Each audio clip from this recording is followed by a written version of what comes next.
కొత్త యూట్యూబ్ జమానా నడుస్తున్నది కదా! చూస్తే మ్యారథాన్ చేస్తూ కొలాప్స్ అయిపోయినోళ్ళు చాలామందున్నారు. హ్మ్. అది మీకు ఇందాక చెప్పినట్టు ఏంటంటే హార్టు ఫంక్షనింగ్ కింద తీసుకోవచ్చు. బ్లాక్స్ ఉంటాయి. ఐడెంటిఫై చేసుకోరు. వాళ్ళు ఫిట్టా లేదో తెలుసుకోరు. ఒక ఇంపల్షన్‌లో ఎళ్ళిపోతారు. Proper hmm. ట్రైనింగ్ లేదు. ప్రోగ్రెసివ్ ట్రైనింగ్ లేదు. ఒక ఇంపల్షన్‌లో ఎళ్ళిపోయారు. ఇబ్బందయింది. They will collapse. అంటే ఇంక హ్మ్. అంతకన్నా మేజర్‌గా ఇంకేమవుతుంది? లైఫ్ పోతుంది.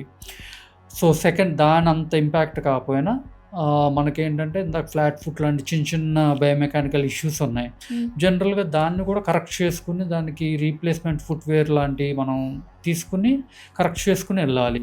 ఓకే. అది మనం ఐడెంటిఫై చేసుకోకుండా మనం నార్మల్‌గా అందరూ పరిగెత్తినట్టు మనం పరిగెత్తాం.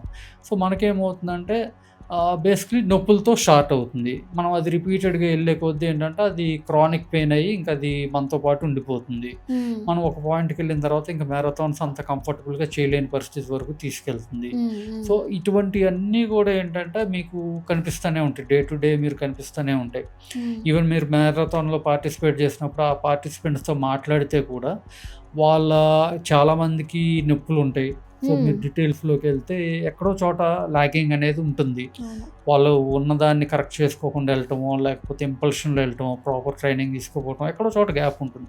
అటువంటి ఆటిలకి ఆస్కారం ఇవ్వకుండా మనం ప్లాన్ చేసుకుంటే nothing will be wrong. Okay.